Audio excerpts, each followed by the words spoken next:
வணக்கம் ஃப்ரெண்ட்ஸ். இன்னமும் பாண்டியன் ஸ்டோரும் அழகே அழகும் சங்கமத்தில் தான் ஓடிட்டு இருக்கு. கோமதி, ராஜி, மீனா 3 பேரும் திரும்பி வர்ற வரைக்கும் இதுதான் போல இருக்கு. பாண்டியன் ஸ்டோர்ல இன்னும் எபிசோட்ல என்ன நடக்குதுன்னு ஒரு நட பார்த்துட்டு வரலாம் வாங்க.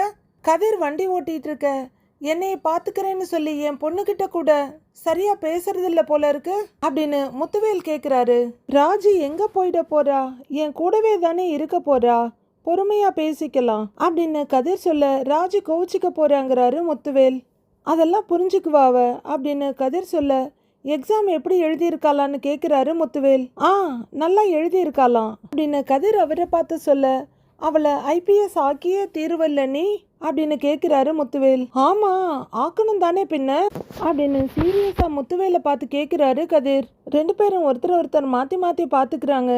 இன்னும் 1 மணி நேரத்தில் கிளம்புறோம் நம்ம 2 பேரும் அப்படின்னு கதிர் சொல்ல, இப்போவும் சொல்கிறேன், என் பிரச்சனையில் நீ தலையை கொடுக்க வேண்டாம், என்ன நான் பார்த்துக்கிறேங்கிறாரு முத்துவேல். உங்கள் உடம்பு சரியாகிற வரைக்கும் உங்கள் கூடவே இருப்பேன்னு சொல்லி இருக்கிறேன்.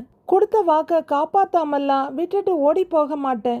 தெருமுனையிலேயே வெயிட் பண்ணுங்க, வந்துடுறேன் அப்படின்னு கதிர் சொல்ல, என்ன சொன்னாலும் நீ கேட்க மாட்டியாட்டிருக்கு அப்படின்னு ஒரு பார்வை பார்த்துட்டு உட்கார்ந்துருக்காரு முத்துவேல். பாக்யராஜ் ஃபோனில் பேங்க்குக்கு பேசிட்டு இருக்காரு. சார், ஹெட் ஆஃபீஸ்ல இருந்து கேட்ட எல்லாத்தையுமே அனுப்பிட்டேன், உங்களுக்கும் சிசி அனுப்பியிருக்கேன், நீங்க செக் பண்ணி பாருங்கன்னு சொல்லிட்டு இருக்காரு. அப்போ மலர் அங்க வந்து ஏங்கன்னு கூப்பிட, இரு 1 நிமிஷம்னு சொல்லிட்டு, சார் மெயில் வந்திருக்கு இல்லைங்க சார். சரிங்க சார், நீங்க செக் பண்ணிட்டு கூப்பிடுங்க.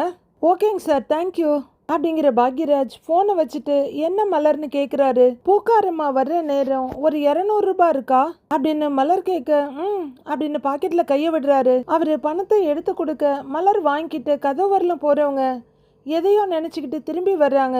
ஏங்க, நம்ம தங்கராஜ் அண்ணன் வீட்டுக்கு விருந்துக்கு போறோமா என்ன அப்படின்னு மலர் கேட்க, அவரோட முகமும் கலக்கமா தான் இருக்கு.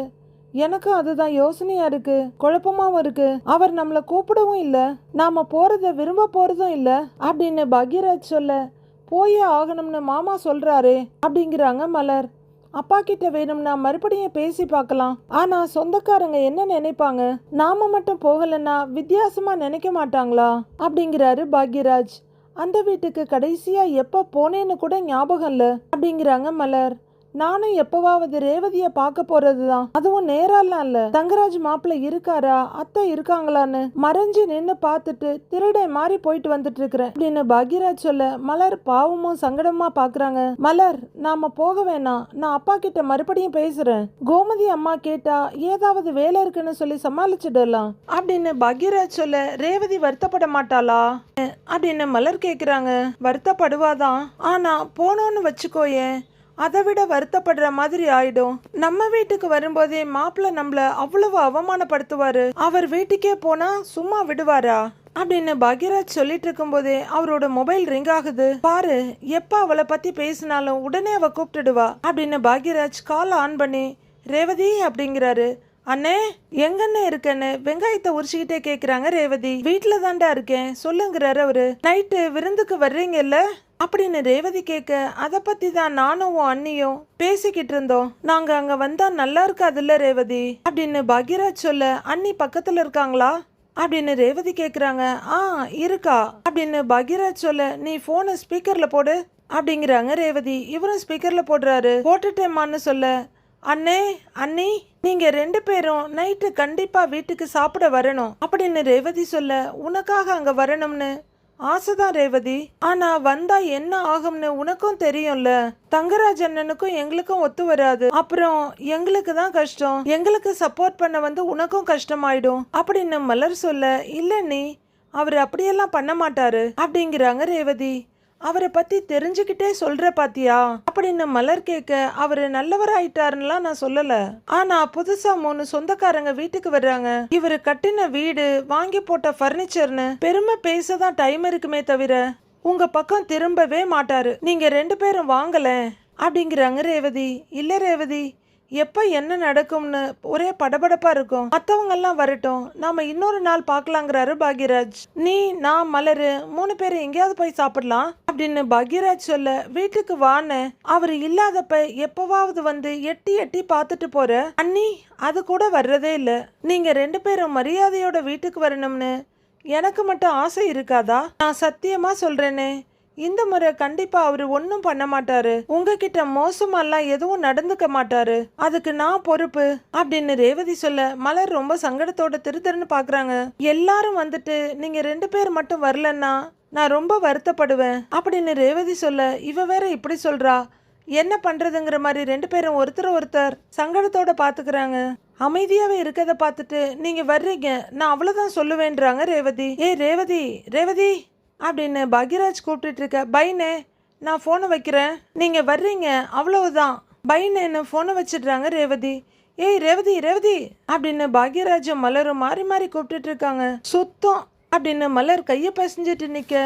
இப்ப என்ன பண்றது மலர்னு கேக்குறாரு பாக்யராஜ். ரேவதியும் பாவம் தான், அவளுக்காக போலாமான்னு கேக்குறாங்க மலர். நானும் அதுதான் யோசிச்சேன் அப்படிங்கிறாரு பாக்யராஜ். நம்மள அவமானப்படுத்த கிடைக்கிற எந்த வாய்ப்பையும் தங்கராஜன் விடவே மாட்டாரு. கண்டிப்பா அங்க ஏதாவது ஒண்ணு நடக்கும், பாத்துக்கலாம் விடுங்கன்னு தெரிஞ்சே புலி குகைக்குள்ள போக ரெடி ஆகுறாங்க மலர். எவ்வளவோ பாத்துட்டோம், இத பாத்துக்க மாட்டோமா? அட போயிட்டு வரலாம் பாக்யராஜ் அப்படின்னு மலர் சொல்ல அவரும் அப்படின்னு அரமனசா தலையை ஆட்டி வைக்கிறாரு. மலர் அதுக்கப்புறம் பூ வாங்கறதுக்காக அங்கிருந்து போறாங்க. வெளியே மீனாவும் ராஜியும் உட்கார்ந்துருக்க. அங்க வந்து மதி உட்கார்ந்துட்டு ஹாய் மீனாங்கிறாங்க. ஹாய் மதி, எனக்கு ஒரு டவுட்டு, உங்க காலேஜ் பசங்கள்லாம் லவ் பண்ணுவாங்களான்னு கேக்குறாங்க மீனா. பண்ணுவாங்களேன்றாங்க மதி. அது தெரிய வரும்போது நீங்க என்ன பண்ணுவீங்க அப்படின்னு மீனா கேட்க, காலேஜ் ஸ்டூடெண்ட்ஸ் அடல்ட்ஸ் லவ் பண்ணக்கூடாதுன்னு சொல்ல முடியாது இல்லையா, லவ்ல கான்சென்ட்ரேட் பண்ணி படிப்புல கோட்டை விட்டுறாதீங்கன்னு சொல்லுவேன். எஜுகேஷன் கேரியர் இது ரெண்டுமே ரொம்ப முக்கியம்னு சொல்லுவேன், அதுக்கு மேல தலையிடுறது இல்லைன்றாங்க மதி. வீட்ல இருந்து பேரண்ட்ஸ் எல்லாம் வர சொல்லி அவங்கள போட்டு கொடுக்க மாட்டீங்களா அப்படின்னு மீனா ரொம்ப ஆர்வமா கேக்குறாங்க. சேச்சே அதெல்லாம் பண்ண மாட்டேன் அப்படின்னு மதி சொல்ல, நல்ல டீச்சருங்க நீங்க அப்படின்னு மீனா சர்டிஃபை பண்ணிட்டு இருக்காங்க. கொஞ்சம் தள்ளி ராஜி ஏதோ யோசனையாவே உட்கார்ந்துருக்க. ராஜின்னு கூப்பிடுறாங்க மதி. அப்படின்னு திரும்பி பார்க்க, நீ ஏன் சைலண்டா இருக்கன்னு கேக்குறாங்க. கதிர் இருக்கான்லங்கா, நான் ஃபோன் பண்ணா எடுக்கல, ஆனா அத்தை கூப்பிட்டா மட்டும் எடுக்கிறான் அப்படின்னு ராஜி சொல்ல, ஆரம்பிச்சிட்டாங்க கதிர் புலம்பல அப்படின்னு மீனா சொல்ல, என்னக்கா அப்படின்னு முறைக்கிறாங்க ராஜி. நானும் பார்த்துக்கிட்டே இருக்கேன், எப்ப பார்த்தாலும் கதிர் பத்தின யோசனை தான் போல அப்படின்னு மதி கேட்க, ஆமா எக்ஸாம்ல கொஸ்டின் பேப்பர்ல 4 ஆப்ஷன் இருக்கும்ல, இவ 5வது ஆப்ஷனா கதிர்ங்கிற பேரை எழுதி டிக் பண்ணிட்டு வந்துருவா. அந்த அளவுக்குன்னு மீனா சொல்லிட்டு இருக்கும் போதே, அப்படிலாம் ஒன்றும் பண்ணலை, எக்ஸாம்லாம் நல்லா தான் எழுதியிருக்கேன், ஆனால் எதுக்கு கதிர் என்ன அவாய்ட் பண்ணுறான்னு தான் தெரியல அப்படின்னு ராஜி சொல்ல, அவனுக்கும் உனக்கும் சண்டையான்னு கேட்குறாங்க மீனா. இல்லை அப்படிங்கிறாங்க ராஜி. அப்புறம் எதுக்கு அவன் உன்னை அவாய்ட் பண்ணணும் அப்படின்னு மீனா கேட்க, அதுதான் எனக்கும் தெரியல அப்படின்னு டென்ஷனாக சொல்கிறாங்க ராஜி. இந்த பக்கம் மீனாவோட மொபைல் ரிங்காக திரும்பி எடுக்கிறவங்க, ஆஹா அவங்க தான் பண்ணுறாங்க அப்படின்னு சொல்லிக்கிட்டு காலை ஆன் பண்ணி ஹலோங்கிறாங்க. இங்கே செந்திலும் ஹலோ அப்படின்னு சொல்ல, எப்படி இருக்கீங்கன்னு கேட்குறாங்க மீனா. இருக்கேன் அப்படின்னு அவர் சொல்ல, ஏன் குரல் டல்லா இருக்கு அப்படின்னு மீனா கேட்க, அது போர் அடிக்குது மீனா, நான் உன்னை ரொம்ப மிஸ் பண்றேன் அப்படின்னு செந்தில் சொல்ல, மீனா லைட்டா சிரிச்சிட்டு, நான் ஜாலியா இருப்பேன்னு சொன்னீங்களே, அப்புறம் என்ன மிஸ் பண்றேன்னு சொல்றீங்க அப்படின்னு மீனா பேசிட்டு இருக்க. ராஜி, கதிர் இப்படி ஒரு வார்த்தை கூட சொல்ல மாட்டேங்கிறான் என்ன ஏக்கத்தோட பாக்குறாங்க. சரி உனக்கு வேலை முடிஞ்சிருச்சா அப்படின்னு செந்தில் கேட்க, கிட்டத்தட்ட முடிஞ்சிருச்சிங்கிறாங்க மீனா. அப்ப கிளம்பி வா அப்படின்னு செந்தில் சொல்ல, நாளைக்கு ரெஸ்டாரண்ட் தீம் பார்க்குலாம் பிளான் போட்டிருக்காங்க, நீங்க பாட்டுக்கு கிளம்பி வான்னு சொல்றீங்கன்றாங்க மீனா. உடனே கடுப்பாகிற செந்தில், ஓஹோ அப்ப நான் இல்லைனாலும் நீ ஜாலியா தான் இருக்கிறல்ல மீனா அப்படின்னு கேட்க, நான் மட்டும் இல்லைங்க, வீட்டுல உள்ள எல்லாரும் தான் போறோன்றாங்க மீனா. அப்ப நானும் வரவா அப்படின்னு செந்தில் கேட்க, நெசமாவா வர்றேங்கிறீங்க அப்படிங்கிறாங்க மீனா. ஆமா உன்னை பார்க்கணும் போல இருக்கு, வரட்டுமான்னு கேக்குறாரு செந்தில். மீனா யோசிச்சுட்டு இருக்க, நீ போற இடத்தோட அட்ரஸ மட்டும் சொல்லு, நான் நேரா அங்கேயே வந்துடுறேன், உன் கூட கொஞ்ச நேரம் இருக்கிறேன், அப்புறமா கிளம்பிடுறேன் அப்படின்னு செந்தில் சொல்ல, அம்புட்டு அன்பாங்க என் மேல அப்படின்னு மீனா கேட்க, மறுபடியும் ராஜி திரும்பி மீனாவை பாக்குறாங்க. ஆமா அப்படின்னு செந்தில் சொல்ல, எனக்காக வர்றேன்னு சொல்றீங்களா அப்படின்னு மீனா சந்தேகமா கேட்க, அட ஆமாண்டி அப்படின்னு செந்தில் சொல்றாரு. கொஞ்ச நேரம் கூட இருக்க அம்பட்டு நேரம் டிராவல் பண்ணி வருவீங்களா? ஏங்க சும்மா இந்த மாதிரி பேசாதீங்க அப்படின்னு மீனா சொல்ல, நெசமாலும் தான் சொல்றேங்கிறாரு செந்தில்.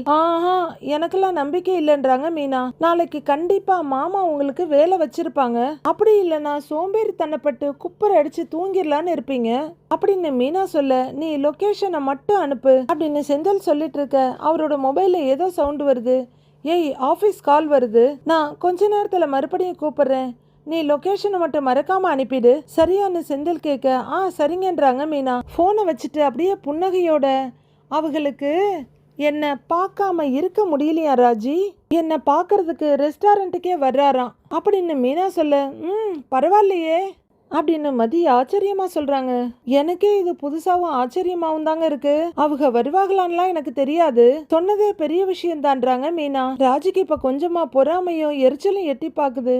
உங்களுக்கெல்லாம் அமைதி பாருங்க அப்படின்னு சொல்ல உடனே மீனா பாஞ்சடிச்சு என்ன என்ன எங்களுக்கெல்லாம் அமைதிங்கிற அப்படின்னு கேட்க ஆமா உங்களை பார்க்க சென்னை வரேன்னு சொல்றாரு மாமா, ஆனா கதிரை பாருங்க ஒரு ஃபோன் பண்ணி கூட பேச மாட்டேங்கிறான் அப்படின்னு டென்ஷனா சொல்றாங்க ராஜி. ஆஹா அப்படின்னு மதி பக்கம் திரும்புற மீனா. இவங்க 2 பேரும் என் பக்கத்திலேயே உட்காந்துக்கிட்டு எவ்வளவோ நாள் ரொமான்ஸ் பண்ணுவாங்க. அப்பெல்லாம் நாங்க அதெல்லாம் பார்த்து சந்தோஷம்தான் பட்டோம். இப்போ என் புருஷன் என்னை பார்க்க வரேன்னு சொன்னதும் இவ முகம் போற போக்க பாத்தியலா கேடி புள்ள அப்படின்னு ராஜியோட முகத்துல ஒரு இடி இடிக்கிறாங்க மீனா. மீனாவோட கைய ராஜி தட்டி விட சின்னதாயிடுச்சு பாருங்க மூஞ்சி, பொறாம அப்படின்னு மீனா சொல்லிட்டு இருக்க. அப்படின்னு ராஜி முகத்தை திருப்பிக்கிறாங்க. அப்ப சுரேஷ் வர்றாரு. ஹாய் அப்படின்னு வர ஹாய் ஹாய்ங்கிறாங்க மீனா. அவரும் அங்க உட்காந்துக்கிட்டு எக்ஸாம்லாம் எப்படி எழுதுனேன்னு கேக்குறாரு ராஜி கிட்ட. நல்லா எழுதிருக்கேன்றாங்க அவங்க. எனக்கு ஹையர் அபிஷியலா வந்துருவா போல இருக்கே அப்படின்னு சுரேஷ் சொல்லிட்டு இருக்க. வந்துட்டீங்களா தம்பி, இந்தாப்பா காஃபின்னு கொண்டு வந்து கோமதி கொடுக்குறாங்க. எனக்கு எதுக்குங்க நீங்க காஃபி போட்டீங்க அப்படின்னு சுரேஷ் கேட்க, எனக்கு போட போனேன், அப்படியே உங்க சத்தமும் கேட்டது காஃபி போடும்போது, அதனாலதான் சேர்த்து போட்டு எடுத்துட்டு வந்துட்டேன்றாங்க கோமதி. 2 பேரும் உட்காந்து காஃபியை குடிச்சிட்டு இருக்காங்க. என்ன இன்னைக்கு சீக்கிரம் வந்துட்டீங்கன்றாங்க மீனா. ஏய் வாயை வைக்காத, திரும்ப கூப்பிட போறாங்க அப்படின்னு சுரேஷ் சொல்ல. ஏன்பா நீ நாளைக்கு எங்க கூட வெளியே வர்றல அப்படின்னு கோமதி கேட்க. அதெல்லாம் வந்துடுவேன் அப்படிங்கிறாரு சுரேஷ். ஏன் அத்தா, நம்ம சின்ன வயசுல ஒரு நாள் மேட்டூர் டேம் போனோமே, உனக்கு ஞாபகம் இருக்கா அப்படின்னு மீனா கேட்க. ஏன் இல்லாம, நீ எதுக்கோ அழுத அடம் பிடிச்சல அப்படின்னு சுரேஷ் கேட்க. எதுக்கோ அழுதனா? உங்களுக்கெல்லாம் தெரியாதுல்ல அப்படின்னு மற்றவங்கள பார்த்து சொல்லிட்டு சுரேஷத்தான் என்ன பண்ணினாருன்னு. சின்ன வயசுலயே இவரு செம்ம டாலா தான் இருப்பாரு, நான் இத்தனோண்டு இருப்பேன் அப்படின்னு மீனா சொல்ல. ஏய் இப்ப மட்டும் என்ன வாங்குறாங்க கோமதி? அத்தை அதெல்லாம் நீங்க என்னைய டேமேஜ் பண்ணாதீங்க, கதையை கேளுங்க. டேமுக்கு போன இடத்துல பெரியவங்க எல்லாம் உட்காந்து சமைச்சுக்கிட்டு பேசிக்கிட்டு இருந்தாங்க. பக்கத்துல ஒரு தோப்பு, நாங்க எல்லாரும் விளையாடிக்கிட்டு இருந்தோம். ஒரு மரம் ஒண்ணு இருந்துச்சு, அந்த மரத்துல திடீர்னு என்ன சார் ஏத்தி உட்கார வச்சு இவர் பாட்டுக்கு சொல்லாம கொல்லாம போயிட்டாரு அப்படின்னு மீனா சொல்ல. ஏய் இறக்கி விட கூடாதுன்னா இல்ல, நான் பசங்களோட விளையாடிக்கிட்டு இவளை ஏத்தி விட்டதையே மறந்துட்டேன் அப்படின்னு சுரேஷ் சொல்ல. ஐயோங்கிறாங்க எல்லாரும். அப்புறம் இவ அழுது கத்தி அந்த பக்கமா வந்த யாரோ ஒருத்தர் பார்த்து இறக்கி விட்டாங்க. இவளும் நேரா போய் அப்பா கிட்ட போட்டு கொடுத்துட்டா அப்படின்னு சுரேஷ் சொல்ல. எல்லாரும் சிரிக்கிறாங்க. அன்னைக்கு சாருக்கு சரியான அடி, அதுக்கப்புறம் எங்கிட்ட வம்புக்கு வரவே இல்லையே அப்படின்னு மீனா சொல்ல. சின்ன பையன் ஏதோ அப்ப தெரியாம பண்ணிட்டேன், அப்புறமும் மேடம் சும்மா இல்லையே, அதுக்கு பழி வாங்க இவ என்ன பண்ணினா தெரியுமான்னு சுரேஷ் கேக்குறாரு. ஏய் என்னன்னு எல்லாருமே பார்க்க சுரேஷத்தான் வேணாம் வேணாம் வேணாம் அந்த கதையெல்லாம் வேண்டாங்கிறாங்க மீனா. நீங்க சொல்லுங்க அப்படின்னு ராஜி கேட்க. அதெல்லாம் நான் சொல்லதான் செய்வேன் அப்படின்னு சுரேஷ் சொல்ல. அத்தான் வேண்டாம் வேண்டாம் வேண்டாம் அப்படின்னு மீனா கத்திக்கிட்டே இருக்காங்க. ராஜி மீனாவோட கையை அடக்கி பிடிச்சிட்டு இருக்காங்க. ஒரு தடவை ஒரு கல்யாணத்துல ஹால் புக் பண்ணி இருந்தோம் அப்படின்னு சுரேஷ் ஆரம்பிச்சு இன்ட்ரெஸ்டிங்கா சொல்ல. மீனா வேண்டாம் வேண்டான்னு பதறிக்கிட்டே இருக்க. ராஜி ரொம்ப ஆர்வமா கேட்டுட்டு இருக்காங்க. மதி கோமதின்னு அவங்க 2 பேரும் கூட ரொம்ப இன்ட்ரெஸ்டா சுரேஷ் பேசுறத பார்த்துக்கிட்டே இருக்காங்க. பேச்சு ஒரே இன்ட்ரெஸ்டா போக மீனாவும் குறுக்க பூந்து பேச எல்லாரும் இன்ட்ரெஸ்டா மாறி மாறி அரட்டை அடிச்சுக்கிட்டே இருக்காங்க, சிரிச்சுக்கிட்டே இருக்காங்க. ஐயோன்னு அப்பப்ப மீனா பயங்கரமா வெக்கப்படுறாங்க. ஒரு வழியா நைட் ஆகுது. வீட்டுக்கு வர்ற முத்துவேல் ஒரு பேக்ல அவருக்கான ட்ரெஸ் எல்லாம் எடுத்து வைக்கிறாரு. அப்படியே திரும்பி செவுத்துல இருக்க போட்டோவை பாக்குறாரு. அதுல அவரு அம்மா வடிவு 3 பேர் இருக்க போட்டோ இருக்கு. அவரு பேக் எடுத்துட்டு வெளியே வர ஹால்ல குமரவேல் பாட்டி சக்திவேல்னு சோஃபால உட்கார்ந்துருக்காங்க. முத்துவேல் வரதை பார்த்த உடனே சக்திவேலும் குமரவேலும் டக்குன்னு எழுந்து நிக்கிறாங்க. என்னப்பா முத்து, பையும் கையுமா எங்க கிளம்பிட்ட அப்படின்னு அவங்க அம்மா கேட்க. நான் வெளியூர் போறேம்மாங்கிறாரு அவரு. வெளியூரா, எந்த ஊருக்கு போற அப்படின்னு அவங்க ஆச்சரியமா கேட்டுக்கிட்டே எழுந்து வர்றாங்க. 1 வாரத்துல வந்துருவேம்மா அப்படின்னு அவர் சொல்லிட்டு இருக்க. அண்ணே எந்த ஊருக்குன்னே போறீங்க அப்படின்னு சக்திவேல் கேட்குறாரு. அவருக்கு சமாளிக்கவோ பொய் சொல்லவோ விருப்பம் இல்லை. நான் வந்துடுறேனேங்கிறாரு. உடனே சக்திவேல் அண்ணி அண்ணி அப்படின்னு கூப்பிடுறவரு, அண்ணி எங்கடா இருக்காங்க அப்படின்னு குமரவேல் கிட்ட கேட்குறாரு. இதோ வர்றாங்க அப்படின்னு குமரவேல் சொல்ல, வரேன் தம்பி அப்படின்னு வடிவு குரல் கொடுத்துட்டே வர்றாங்க. முத்துவேல் கையில் இருக்க பேக்கு டொப்புன்னு கீழே போயிடுது. அண்ணி இங்கே வாங்கலேன் கொஞ்சம் அப்படின்னு சக்திவேல் சொல்ல அவங்க வேகமாக வந்து நிற்கிறாங்க. அண்ணி வெளியூர் போகிறாங்களாம், உங்ககிட்ட சொன்னாங்களா அப்படின்னு சக்திவேல் கேட்க, இல்லையே தம்பின்றாங்க வடிவு. குமரவேலை பார்க்க எனக்கும் தெரியல பெரியமாங்கிறாரு அவரு. எங்க போறீங்கன்றாங்க வடிவு அவர்கிட்ட வந்து. சேலம் வரைக்கும் போயிட்டு வந்துடுறேங்கிறாரு அவரு. திகைச்சு போய் வடிவு பார்க்க, சேலமா அண்ணே, அங்க எதுக்குன்னே போறீங்க அப்படின்னு சக்திவேல் முன்னாடி வந்து கேட்குறாரு. ஒரு வேலை விஷயமா அப்படின்னு முத்துவேல் சொல்ல, என்ன விஷயமா போறீங்க பெரியப்பா அப்படின்னு குமரவேல் கேட்க, அதை நான் வந்து சொல்றேனே அப்படின்னு அவரு நிறுத்திக்கிறாரு. அண்ணே, என்கிட்ட கூட சொல்லாம அப்படி என்னென்ன பெரிய வேலை, என்ன வேலைக்குன்னே போறீங்கன்னு கேள்வியா கேட்டுட்டு இருக்காரு சக்திவேல். வந்து சொல்றேங்கிறேன்ல, விடு, நோண்டி நோண்டி கேள்வி கேட்டுட்டு இருக்கா அப்படின்னு அவரு கொஞ்சம் கோவப்பட, சரிங்க அண்ணே, அண்ணி நானும் அண்ணன் கூட போயிட்டு வரேன், அண்ணே நானும் உங்க கூட வரேங்க அண்ணே அப்படிங்கிறாரு சக்திவேல். நீ எதுக்கு அப்படின்னு முத்துவேல் கொஞ்சம் கோவப்பட, அண்ணே நீங்க வர வர என்ன பண்றீங்க ஏது பண்றீங்கன்னு எங்களுக்கு யாருக்கும் சுத்தமா புரியவும் இல்லை தெரியவும் இல்லை. ஏன் எனக்கு உங்க மேல சந்தேகமா கூட இருக்குன்னு அப்படின்னு சக்தி சொல்ல, ஏய் சக்தி, என்னடா முத்து மேலேயே சந்தேகப்படுறியா நீ அப்படின்னு பாட்டி வந்து கேக்குறாங்க. ஆமா ஆத்தா, சந்தேகப்படுற மாதிரி தான் அண்ணே இப்பெல்லாம் நடந்துக்கிறாங்க. அண்ணே நானும் உங்க கூட கண்டிப்பா வர்றேன்னு அப்படின்னு சக்திவேல் சொல்ல, அவரு கொஞ்சம் கோவத்தோட, நீ இங்க இருந்து மில்லு வேலையெல்லாம் பாத்துக்க அப்படிங்கிறாரு. பெரியப்பா அப்ப நான் வர்றேன், எனக்கு தான் இங்க பெருசா வேலை ஒண்ணும் இல்லையே அப்படின்னு குமரவேல் சொல்ல, நானே போயிட்டு வந்துடுறேங்கிறாரு அவரு. சரிங்க அண்ணே, நம்ம வண்டியில தானே போறீங்க அப்படின்னு சக்திவேல் கேட்க, பட்டுன்னு இல்லைங்கிறாரு முத்துவேல். ஹாஹான்னு ஒரு நக்கலா சிரிப்பு சிரிச்சுட்டு, பின்ன அந்த கதிர் கூட அவன் கார்ல போறீங்களா அப்படின்னு கேட்க முத்துவேல் முறைப்பா பாக்குறாரு. எல்லாருமே முறைக்கிறாங்க. அவனோட நான் ஏன் போறேங்கிறாரு முத்துவேல். அண்ணே நீங்க என்னமோ பண்றீங்கன்னு, அந்த எதிராளியை நம்பி கூட பிறந்த என்னையே எதிர்த்து நிக்கிறீங்கன்னு அப்படின்னு சக்திவேல் சொல்ல, நீயா கண்டதையும் யோசிக்காத சக்தி, நான் யாரையும் நம்பவும் இல்லை, உன்னை எதிர்த்து நிற்கவும் இல்லைங்கிறாரு முத்துவேல். இல்லைண்ணே, நீங்க என்ன விஷயமா போறீங்கன்னு என்கிட்ட சொல்லி தான் ஆகணும், இல்லைன்னா நான் உங்களை போக விட மாட்டேங்கண்ணே அப்படிங்கிறாரு சக்தி. ஓ அந்த அளவுக்கு ஆயிடுச்சா உனக்கு, என்ன போகக்கூடாதுன்னு வேற சொல்லுவியா நீ அப்படிங்கிறாரு முத்துவேல். ஏங்க என்ன விஷயம்னு சொல்லிட்டு போனா பிரச்சனை இல்லைங்கன்னு கேக்குறாங்க வடிவு. முக்கியமான விஷயமா போறேன், அதை இப்ப சொல்ல முடியாது, வந்து விழா வாரியா சொல்றேன் அப்படின்னு முத்துவேல் சொல்ல, நாங்கெல்லாம் உங்களுக்கு யாருன்னு அண்ணியம்மா, எங்களுக்கு கூட தெரியாம எங்க கிட்ட கூட சொல்லாம அப்படி எங்க போறீங்க, என்னதானே பண்ண போறீங்க அப்படின்னு கத்துறாரு சக்திவேல். பெரியப்பா நாங்கெல்லாம் ஒரு அக்கறையில தானே கேக்குறோம், சொல்லிட்டு போலாம் இல்லன்னு கேக்குறாரு குமரவேல். யார் என்ன கேட்டாலும் இப்ப என்னால எதுவும் சொல்ல முடியாது, ஆனா நம்ம குடும்பத்துக்கு எதிராவோ உனக்கு எதிராவோ நான் எதுவும் பண்ணல, அதை மட்டும் தான் இப்பத்திக்கு என்னால சொல்ல முடியும் அப்படின்னு முத்துவேல் சொல்ல, ரொம்ப டென்ஷன் ஆகுற சக்திவேல். அண்ணே நீங்க மட்டும் என்னோட பழைய அண்ணனா இருந்தீங்கன்னு வச்சுக்கோங்க, நீங்க சொல்றத நான் அப்படியே நம்பி இருப்பேன். அதுதான் இப்ப மாறிட்டீங்களே, நீங்க சொல்றத எப்படின்னு நம்புறதுன்னு கேக்குறாரு சக்திவேல். ஓ அந்த அளவுக்கு நீ நம்பாத மாதிரி பேசுவியா அப்படின்னு முத்துவேல் பாக்குறாரு. ஏய் சக்தி, முத்துவை எதிர்த்து பேசாதடா அப்படின்னு பாட்டி சொல்ல, ஆத்தா அண்ணனும் கதிரும் எந்த நேரம் பார்த்தாலும் ஒன்னா சுத்திக்கிட்டு இருக்காங்க, அது தெரியுமா உனக்கு அப்படின்னு கேக்குறாரு சக்தி. அது தெரியுமா உனக்குன்னு முத்துவேல் கேட்க, சுத்துனா என்ன, மாமனாரும் மருமகனும் தானே அப்படிங்கிறாங்க பாட்டி. அந்த கதிர் உன்னை வீட்டை விட்டு துரத்துனா ஞாபகம் இருக்கா இல்லையா உனக்கு அப்படின்னு சக்தி கேட்க, நீ மட்டும் என்ன பண்ண, அதையே தானே பண்ண அப்படின்னு பாட்டி சொல்ல, அப்படின்னு இவர் அனுத்திட்டு இருக்காரு. பழைய கதையெல்லாம் எதுக்கு இப்ப பேசிக்கிட்டு, எங்கேயோ போறேன் முக்கியமான வேலை இருக்குன்னு சொல்றாருல, போயிட்டு வரட்டுமே, கிளம்புற நேரத்துல எதுக்கு வீணா சண்டை போட்டுக்கிட்டு அப்படிங்கிறாங்க வடிவு. அண்ணி இப்பெல்லாம் இந்த வீட்டில் நடக்கிறது எதுவுமே சரியில்லை, நீ நான் எந்த ஒரு விஷயம் பண்ணாலும் எல்லார்கிட்டையும் சொல்லிட்டு எல்லாருக்கும் தெரியற மாதிரி தான் பண்றேன், ஆனா அண்ணன் இப்ப வர வர பண்றதெல்லாம் ஒரே மர்மமா இருக்கு, எதையுமே யார்கிட்டயுமே ஓப்பனா சொல்றது இல்ல அப்படிங்கிறாரு சக்தி. திரும்ப திரும்ப ஒரே விஷயம் தான் சொல்லுவேன், நான் உனக்கு எந்த கெடுதலும் பண்ணல, இந்த வீட்டுக்கும் எந்த கெடுதலும் பண்ணல, அதை எல்லாருமே நீங்க நம்பிதான் ஆகணும் அப்படிங்கிறாரு முத்துவேல்.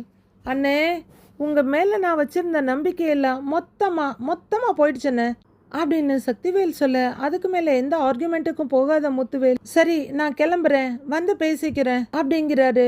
அண்ணே இம்புட்டு சொல்லிக்கிட்டு இருக்கிறோம், நீங்க அந்த பைய தூக்கிக்கிட்டு கிளம்புறதுலயே குறியா இருக்கீங்களே அப்படிங்கிறாரு சக்திவேல். நான் போக வேண்டிய கட்டாயம், போக தான் செய்வேங்கிறாரு முத்துவேல். அப்படி எங்களுக்கு யாருக்குமே தெரியாம உங்களுக்கு என்னென்ன கட்டாயம் அப்படின்னு சக்திவேல் கேட்க ரொம்பவே டென்ஷன் ஆகுற முத்துவேல், வந்து சொல்றேன், இதுக்கு மேல என்கிட்ட எதுவும் கேட்காத அப்படின்னு கோவப்படுறாரு.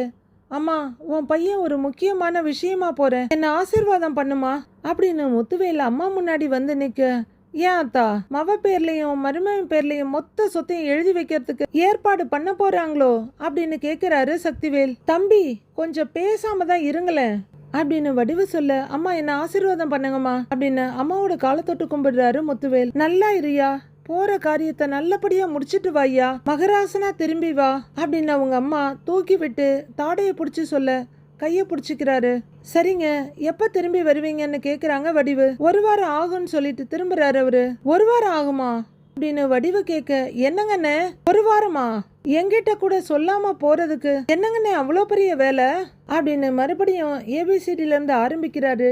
நீ எத்தனை தடவை கேட்டாலும் என்னால இப்ப பதில் சொல்ல முடியாது சக்தி, நான் போயிட்டு வந்துடுறேங்கிறாரு முத்துவேல். யாரும் பயப்பட வேண்டாம், குழம்பவும் வேண்டாம், கண்டதையும் யோசிக்க வேண்டாம். எனக்கு நம்ம குடும்பத்துக்கு செய்ய வேண்டிய முக்கியமான வேலை அதான், நான் வந்து எல்லாத்தையும் விலாவாரியா சொல்றேன் அப்படிங்கிற முத்துவேல் வரேன் வடிவன்னு சொல்லிக்கிறாரு. அவங்களும் எதுவும் சொல்லாம சரிங்கன்றாங்க. அம்மானு கூப்பிட பார்த்து போயிட்டு வான்னு தோல்ல தட்டி கொடுக்குறாங்க. சக்தி கிட்ட சொல்றதுக்காக பார்க்க அவர் வெடுக்குன்னு முகத்து திருப்பிக்கிறாரு. வரேமான்னு சொல்லிட்டு இந்த பக்கம் திரும்பி பேக் எடுக்கிறாரு. திரும்பி ஒரு தடவை எல்லாரையும் பார்த்துட்டு பேக் தூக்கிக்கிட்டு கிளம்புறாரு. அவரு போய்கிட்டு இருக்க என்னமோ தப்பா இருக்கேன்றாரு சக்தி.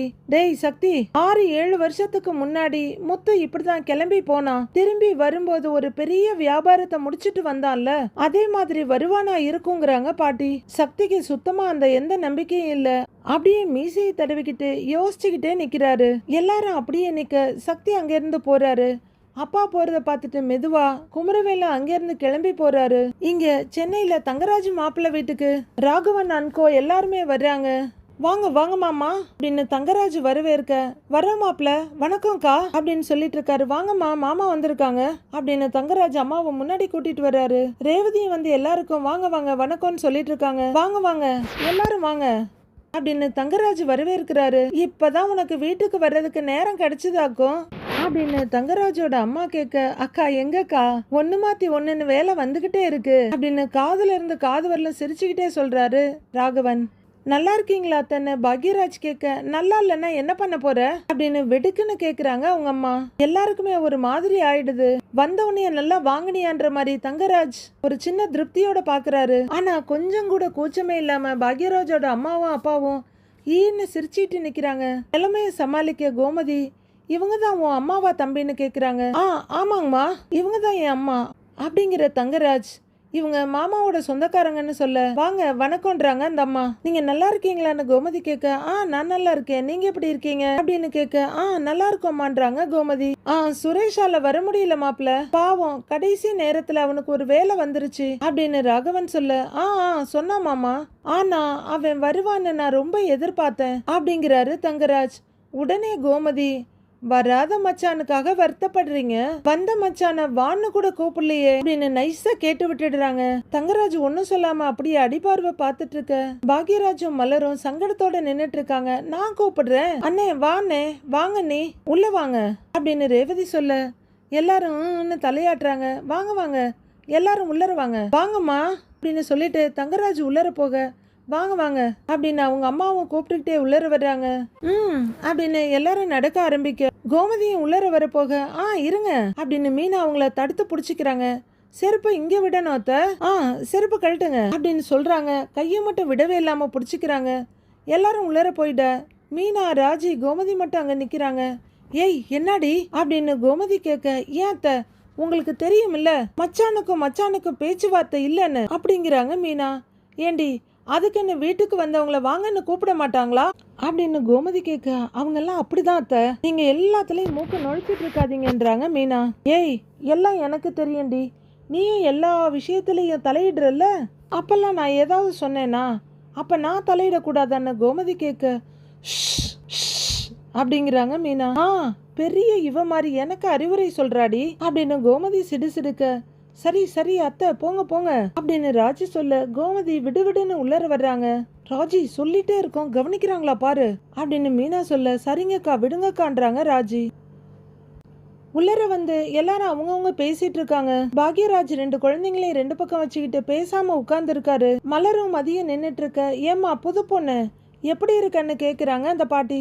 நல்லா இருக்கேன்றாங்க மதி. ரேவதி எல்லாருக்கும் வெல்கம் ட்ரிங்க்ஸ் எடுத்துட்டு வர்றாங்க. ரேவதி குடு அப்படின்னு எல்லாருக்கும் எடுத்து கொடுக்குறாங்க மலர். இத பாக்குற கோமதி, ஏய் என்னம்மா நீ இம்புட்டு கிளாஸ்ல தண்ணி எடுத்துட்டு வந்துட்டு இருக்கிற, முதல்ல அது அங்க வெய் அப்படின்னு கோமதி சொல்ல, எல்லாருக்கும் கொடுக்கணும் இல்லங்கிறாங்க அவங்க அம்மா. என்னங்க இது, ஒரு ஜக்ல தண்ணி கொண்டு வந்து வச்சு டம்ளர்ஸை வச்சுட்டா யாருக்கு வேணுமோ அவங்க எடுத்து குடிக்க போறாங்க. எதுக்கு இம்புட்டு கஷ்டப்பட்டு இவ்வளவையும் எடுத்துட்டு வரணும்ன்றாங்க கோமதி. எல்லாரும் தண்ணி குடிக்க போறாங்களா என்ன, இத வேற கழுவி வைக்கணும் அப்படின்னு கோமதி சொல்ல, அங்க டீப்பாய் மேல வச்சுட்டு பரவாயில்ல இருக்கட்டும்ன்றாங்க ரேவதி. இந்தானே குடின்னு ஒரு டம்ளர் தண்ணி எடுத்து பாக்யராஜ்ட்டு தராங்க. ஸ்ருதிக்கு எப்ப கல்யாணம், நம்ம சொந்தத்திலேயே பையன் இருக்கான், விசாரிக்கவான்னு தங்கராஜோட அம்மா கேக்குறாங்க. முதல்ல வேலை கிடைக்கட்டும்ங்கிறாங்க ஸ்ருதி. காலம் ரொம்ப கெட்டு கிடக்குமா, பொம்பளை பிள்ளைங்களை வீட்டுல வச்சிருக்க முடியுமா அப்படின்னு தங்கராஜோட அம்மா சொல்லிக்கிட்டு இருக்க. கோமதி இப்படி அப்படின்னு பார்த்துட்டு, வீடு ரொம்ப அழகா இருக்கு, வீடு புதுசான்னு கேக்குறாங்க. அது பத்தாதா தங்கராஜ் மாப்பிள்ளைக்கு?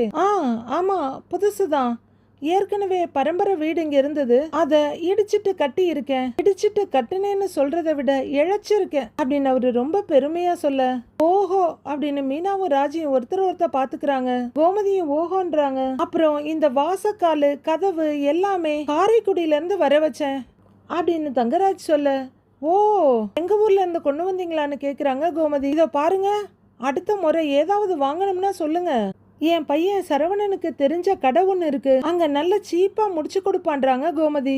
உடனே தங்கராஜ் சீப்பாவா அப்படின்னு கேட்க, அப்படின்னு கோமதி சொல்ல, அத்தை அப்படின்னு வார்னிங் டோன் கொடுக்குறாங்க மீனா. உடனே அதை சமாளிக்கிறதுக்காக மீனா வீட்டை இப்படி பார்த்துட்டு, இன்டீரியர் ரொம்ப நல்லா இருக்கேன்றாங்க. இந்தியாவிலேயே பெரிய இன்டீரியர் டிசைனரை வச்சு இன்டீரியர் பண்ண, காசை பத்தி எல்லாம் நம்ம கவலைப்படுறதே இல்லம்மா, காசை வாரி அரைச்சிருக்கேன் அப்படிங்கிறாரு தங்கராஜ். உங்களுக்கு தெரியுமா, ஊர்ல எங்க அண்ணன் வீடும் இப்படிதான் இருக்கும். அண்ணன் வீடுன்னா ராஜியோட பிறந்த வீடுங்க அப்படின்னு கோமதி சொல்ல, ராஜின்னு ஒரு சிரிப்பு சிரிச்சு வைக்கிறாங்க. முறை பொண்ணதான் கல்யாணம் பண்ணி வச்சிருக்கீங்களா உங்க பையனுக்கு அப்படின்னு தங்கராஜோட அம்மா கேட்க, ஆமாங்கன்றாங்க கோமதி. சொந்தத்துல கல்யாணம் பண்ணினாதான் சொந்தம் விட்டு போகாம இருக்கும் அப்படின்னு சொல்ல, எல்லாரும் ஒருத்தர் பாத்துக்க தங்கராஜ் பாக்யராஜ முறைச்சிட்டு இருக்காரு. கிச்சன்ல மலர் மதி ரேவதி 3 பேர் நின்னுட்டு இருக்காங்க. கடைசி நேரம் வரல நீங்க எங்க வரமாட்டீங்களோன்னு பயந்துகிட்டே இருந்தேன்றாங்க ரேவதி. நீ கூப்பிட்டு உங்க அண்ணன் வராம இருப்பாரா அப்படின்றாங்க மலர். நீ கூட ஏதாவது காரணம் சொல்லிட்டு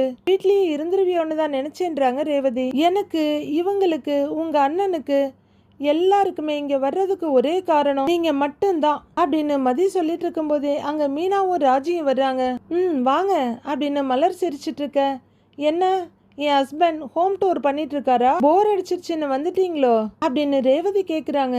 அப்படிலாம் இல்ல அப்படின்னு ராஜி சொல்ல, முகத்தை பார்த்தாலே தெரியுதே அப்படின்னு ரேவதி சொல்ல, கரெக்டு தானே சிரிக்கிறாங்க மலர். ரேவதி சொன்ன மாதிரி தங்கராஜ் ஹோம் டூர் மட்டும் இல்ல ஃபேமிலி டூரும் பண்ணிட்டு இருக்காரு. ஒரு பொண்ணு போட்டோவுல மாலையோட நின்னுட்டு இருக்க, எல்லாரையும் அங்க கூட்டிட்டு வந்து நிறுத்தி வச்சுட்டு, இவதான் என் தங்கச்சி அப்படின்னு சொல்ல, கோமதியும் வருத்தத்தோட பார்த்துட்டு நல்லா இருக்கான்றாங்க. நல்லா வாழதான் கொடுத்து வைக்கல, வயசான கட்டா நானே இருக்கேன், சின்ன பொண்ணு அவ அல்பாயுசுல போய் சேர்ந்துட்டா அப்படின்னு தங்கராஜோட அம்மா சொல்லிட்டு இருக்க, எல்லாருமே வருத்தமா நிக்கிறாங்க. பாக்யராஜும் தலை குனிஞ்சு நின்னுட்டு இருக்காரு. அவதான் இங்க சாமியா இருந்து எங்களை எல்லாரையும் பார்த்துக்கிட்டு இருக்கிறா, கும்பிட்டுக்கோங்க அப்படின்னு சொல்ல, ராகவன் அவரோட ஒய்ஃபு அவங்க அம்மான்னு எல்லாரும் கும்பிடுறாங்க. நாமளும் கும்பிடணுமா அப்படின்னு கோமதி இந்த பக்கம் திரும்பி பாக்குறாங்க. எல்லாரும் கண்ணை மூடி கும்பிட்டு இருக்கத பார்த்துட்டு கோமதியும் பேசாம கைய கூப்ப, பாக்யராஜும் கையெடுத்து கும்பிடுறாரு. சரி எல்லாரும் சாப்பிட போலாமா அப்படின்னு தங்கராஜ் கேட்க, சரிங்க மாப்பிள்ள அப்படின்னு ராகவன் சொல்ல, போங்க வாங்க அப்படின்னு கூப்பிட்டுக்கிட்டு எல்லாரையும் டைனிங் டேபிளுக்கு அழைச்சிட்டு வர்றாரு தங்கராஜ். டைனிங் டேபிளை சுத்தி எல்லாரும் உட்கார்ந்துருக்க, ஏமா நீங்களும் அப்படியே உட்கார வேண்டியது தானேன்றாங்க கோமதி. இல்லங்க நாங்கெல்லாம் அப்புறமா சாப்பிட்டுக்கிறோங்கிறாங்க மலர் மதி ரேவதி 3 பேரை தவிர எல்லாருமே சாப்பிட உட்கார்ந்து இருக்காங்க. எல்லாருக்கும் இலை போடுறாங்க. மதி ஏதோ எடுத்து வர வைக்க, இரு முதல்ல உப்பு தான் வைக்கணும், இதை வச்சுட்டு போய் உப்பு எடுத்துட்டு வாங்குறாரு தங்கராஜ். சரிங்கன்னு போறாங்க ரேவதி. அவங்க அந்த பக்கம் போனது ராஜி கிட்ட திரும்பி, ஏமா முதல்ல ஏன் உப்பு வைக்கிறாங்கன்னு தெரியுமா அப்படின்னு கேட்க, தெரியுமேன்றாங்க மீனா. சாப்பாட்டுல உப்பு குறைவா இருந்தா அதை எடுத்து போட்டு மிக்ஸ் பண்ணி சாப்பிடணும் அப்படின்னு மீனா சொல்ல, தங்கராஜ் சிரிக்கிறாரு. அப்படி இல்லம்மா, உப்பிட்டவரை உள்ளளவும் நினைன்னு பெரியவங்க சொல்லியிருக்காங்க, அதனால தான் சாப்பிட்றதுக்கு முன்னாடி உப்பு வைக்கிறதுங்கிறாரு அவரு. ஆஹா அப்படின்னு மீனா பார்த்துக்கிட்டு இருக்க, மாப்பிள்ளைக்கு தெரியாத விஷயமா என்ன அப்படின்னு ஒரு பெரிய அசட்டு சிரிப்பு சிரிக்கிறாரு ராகவன். ரேவதின்னு கூப்பிட என்னங்கன்றாங்க. எல்லாருக்கும் அந்த வஜ்ரம் மீன் எடுத்து வை அப்படின்னு சொல்லிட்டு மாமான்னு கூப்பிடுறாரு. சொல்லுங்க மாப்பிள்ள அப்படின்னு அவரு கேட்க, மாமா இந்த வஜ்ரம் மீனை கடலுக்கு போய் ஆளுங்க புடிச்சிட்டு வந்து போட்ல இருந்து இறக்குன உடனே நம்ம ஆளுங்களை விட்டு வாங்கிட்டு வர சொன்னேன், பீஸ பார்த்தாலே உங்களுக்கு தெரியுமே அப்படின்னு தங்கராஜ் சொல்ல, கெக்க பிக்கன்னு சிரிச்சிட்டே இருக்காரு அவரு. தெரியுது மாப்பிள்ள, நல்ல பெரிய மீனா தான் இருக்கு அப்படின்றாங்க அவங்க மாமியார். ரேவதி என்ன தங்கராஜ் கூப்பிட என்னங்கன்றாங்க அவங்க. அந்த எறாவை எடுத்துட்டு வா, டைகர் பிரான்லாம் இருக்குல்ல அதெல்லாம் எடுத்துட்டு வாங்குறாரு. தங்கராஜ் சொல்றத பார்த்தா மொத்த கடலையும் கபலீகரம் பண்ணிருப்பார் போல இருக்கு. இதெல்லாம் சொல்லி வச்சு வாங்கினதுன்னு கோமதி கிட்ட சொல்ல அப்படின்னு பாக்குறாங்க. அப்படின்னு அவங்க பாத்துக்கடி அப்படிங்கிற மாதிரி ஜாடையா மீனா கிட்டையும் ராஜுகிட்டையும் ஒரு ஜாடை காட்டுறாங்க. அப்புறம் ரேவதி அப்படின்னு கூப்பிட என்னங்கன்றாங்க. அந்த இடியாப்பத்தை எடுத்து வை, எல்லாருக்கும் இடியாப்பமும் பாயாவும் வை, இடியாப்பத்துல இருந்து ஆரம்பிக்கட்டுங்கிறாரு அவரு. கோமதி நிமிந்து பார்க்க எல்லாரும் அவங்கள பாக்குறாங்க. இல்ல சமைச்ச புள்ளைக்கு தெரியாதா எதை பரிமாறணும்னு அப்படின்றாங்க கோமதி. எல்லாத்துக்கும் ஒரு முறை இருக்குல்ல, அது மாப்பிள்ளைக்கு மட்டும்தான் தெரியும். மாப்பிள்ளை சொன்ன மாதிரியே பரிமாறுமா அப்படின்னு டன் டன்னா வழியிறாங்க ரேவதியோட அம்மா. அவங்க 3 பேரும் பாஞ்சு பாஞ்சு பரிமாறிட்டு இருக்க எல்லாரும் சாப்பிட்டுட்டு இருக்காங்க. ரேவதி அவங்களுக்கு என்ன வேணும்னு பார்த்து வைன்னு அவரு சொல்ல, இன்னும் கொஞ்சம் வைக்கவான்னு கேட்டு கேட்டு பரிமாறுறாங்க ரேவதி. கோமதி பக்கம் திரும்புற தங்கராஜ், மா இந்த மாதிரி ஒரு சாப்பாட்டை நீங்க எங்கேயுமே சாப்பிட்டுருக்க மாட்டீங்க அப்படி இருக்குங்கிறாரு. அப்படின்னு பாக்குற கோமதி ராஜியும் மீனாவையும் பார்த்து ஒரு சிரிக்கிறாங்க. ஏன் தம்பி காரக்குடி காரவங்க கிட்டே என்ன சொல்றீங்க பாத்தீங்களா அப்படிங்கிற கோமதி ஒரு வாய் எடுத்து வச்சுட்டு நல்லா ரொம்ப நல்லா இருக்கு, ஏமா அருமையா சமைச்சிருக்கமா அப்படின்னு சொல்ல ரேவதியும் சந்தோஷமா சிரிச்சுட்டு தேங்க்ஸ்ங்கிறாங்க. இந்த புள்ள சமையல்ல ஒரு குறையும் சொல்ல முடியாது. ஆனா சாப்பாட்டுக்கு பேர் போன ஊர்ல இருந்து வந்தவங்க கிட்ட நீங்க இப்படி ஒரு சாப்பாட்டை சாப்பிட்டுருக்க மாட்டீங்கன்னு சொல்லி இருக்க கூடாது அப்படின்னு வாழைப்பழத்துல ஊசி ஏத்துற மாதிரி நைஸா சொல்லிடுறாங்க கோமதி. நீங்க எங்க ஊருக்கு வாங்க, நான் உங்களுக்கு ஆக்கி போடுறேன் அப்படின்னு கோமதி சொல்ல, அதுக்காக காரக்குடி வரைக்குமாப்பா போகணும், இருக்கிற வேலையெல்லாம் விட்டுவிட்டு அப்படிங்கிறாங்க தங்கராஜோட அம்மா. அப்படின்னா உங்க சம்மந்தி வீட்டுக்கு வாங்க, நான் சமைச்சு போடுறேன் அப்படின்றாங்க கோமதி. ஆமா அத்தை பிரமாதமா சமைப்பாங்க அப்படின்னு மீனா சொல்ல, ராஜியும் ஆமாமான்னு தலையாட்டுறாங்க. அதுவும் ட்ரெடிஷனல் காரக்குடி சமையல்ல அத்தைய அடிச்சுக்கவே முடியாதுன்றாங்க மீனா. கோமதியும் சந்தோஷமா தலைய ஆட்டிக்கிட்டு நீங்க எல்லாரும் வரணும், நான் உங்களுக்கு சமைச்சு போடணும் அப்படின்னு சொல்ல, தங்கராஜும் சிரிச்சிட்டு சரி நாங்க கண்டிப்பா வர்றோங்கிறாரு. கோமதி தலையாட்டு ராகவன் மாப்பிள்ளன்னு கூப்பிடுறாரு. தங்கராஜ் அவர்கிட்ட திரும்புறாரு. நாங்க எல்லாரும் கிளம்பி நாளைக்கு வெளியே போலான்னு இருக்கோம் அப்படின்னு சொல்ல, எங்க மாமான்னு கேக்குறாரு தங்கராஜ். இல்ல கெஸ்ட் எல்லாம் கூட்டிக்கிட்டு தீம் பார்க் ரெசார்ட்னு போயிட்டு வரலான்னு இருக்கோன்றாரு பாக்யராஜ். எந்த பதிலும் சொல்லாம தங்கராஜ் சாப்பிடுற வேலையை பார்க்க, நீங்களும் கண்டிப்பா வரணும் மாப்பிள்ளங்கிறாரு ராகவன். ரேவதி பசங்க எல்லாரையும் கூட்டிக்கிட்டு வாங்க அப்படின்னு ராகவன் சொல்ல, நான் யோசிச்சு சொல்றேன் மாமா அப்படிங்கிறாரு தங்கராஜ். சரிங்க மாப்பிள்ள அப்படின்னு அவரு உடனே சொல்ல, அது சரி மச்சான் கேட்ட கேள்விக்கு எங்கேயோ பார்த்து பதில் சொன்னா எப்படி அப்படின்னு கோமதி கேட்டுட, ஐயோ அத்தை நீங்க வாய வச்சுட்டு சும்மாவே இருக்க மாட்டீங்களா, ஏதாவது 7:30 இழுத்து விட தான் போறீங்க பாருங்க அப்படின்னு மீனா பயத்தோட பார்த்து எச்சரிக்கிறாங்க. மச்சான பார்த்து பதில் சொல்லலாம்ல அப்படின்னு கோமதி கேட்க, மலருக்கு அப்படியே திக்குன்னு இருக்குது. பாக்யராஜ் வாயில வச்ச சாப்பாட்டை மெல்ல கூட இல்லாம அப்படியே பாக்குறாரு. ஐயோ என்ன பிரச்சனை வரப்போகுதுன்னு தெரியலையே, இந்த அம்மா வாட்டுக்கு வாய வச்சுட்டு சும்மா இருக்காம மாப்பிள்ளைய கிளப்பி விட்டுற போறாங்களோன்னு ராகவனும் அவர் ஒய்ஃபும் பயத்தோட பாக்குறாங்க. ஒரு முறப்போட பாத்துட்டு இருந்த தங்கராஜ் அப்படின்னு உடனே சிரிப்போட, ஆமா நாங்க வர்றோன்றாரு. ரொம்ப சந்தோஷம் மாப்பிள்ள அப்படின்னு ராகவன் சொல்ல, இதெல்லாம் எத்தனை சொன்னாலும் திருந்தாது போல, செவிட்டு ஜென்ம மாதிரி இருக்குன்ட்டு கோமதி பாக்குறாங்க. அதுக்கப்புறம் எல்லாரும் மாறி மாறி பரிமாறிட்டு இருக்க எல்லாருமே கேஷுவலா பேசிட்டு சாப்பிடுறாங்க.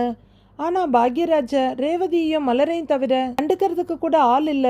எல்லாரும் விருந்து முடிச்சு ஹாலுக்கு வர்றாங்க. தம்பி வீட்டை ரொம்ப நல்லா கட்டியிருக்கீங்க அப்படிங்கிறாங்க கோமதி. இன்னும் நிறைய ஐடியா இருக்கு, அடுத்தடுத்து கட்டுற வீட்டுல எல்லாம் அதை அப்படியே பண்ணிட வேண்டியதுதான் அப்படின்னு தங்கராஜ் சொல்ல, கோமதி உண்மையான சந்தோஷத்தோட சிரிச்சிட்டு கட்டுங்க சந்தோஷமா கட்டுங்க அப்படின்றவங்க, அப்போ நாம கிளம்புவோமான்னு கேக்குறாங்க. சரி கிளம்பலாம் அப்படிங்கிற ராகவன். மாப்பிள்ள நாளைக்கு வந்துருங்க மாப்பிள்ளங்கிறாரு. சரிங்க மாமா நான் வந்துடுறேன் கண்டிப்பான்னு கைய கூப்பிடுறாரு அவரு. அப்ப நாங்க வர்றோன்னு அவரும் கையெடுத்து கும்பிடுறாரு. இருங்க விருந்த மறந்துடாதீங்கன்னு கோமதி சொல்ல, இல்ல கண்டிப்பா வர்றோங்கிறாரு அவரும். சரி நாங்க வர்றோம், போயிட்டு வர்றோமா அப்படின்னு கோமதியை சொல்லிக்கிட்டு கிளம்புறாங்க. எல்லாருமே கிளம்பிடுறாங்க. அங்க இருந்து முத்துவேல் பைய எடுத்துட்டு வீட்டுல இருந்து கிளம்பி தெரு முனைக்கு வர்றாரு. அவரு பின்னாடியே சக்திவேலும் முத்துவேலும் கொஞ்ச தூரத்துல ஃபாலோ பண்ணிட்டு வர்றாங்க. கொஞ்ச தூரம் வந்த முத்துவேல் திரும்பி பார்க்க இவங்க 2 பேரும் டக்குன்னு அங்க இருக்க ஒரு மறைவுக்கு பின்னாடி மறைஞ்சிக்கிறாங்க. அவரும் திரும்பி நடக்க ஆரம்பிக்க மறைவுல இருந்து வெளியே வர்றாங்க.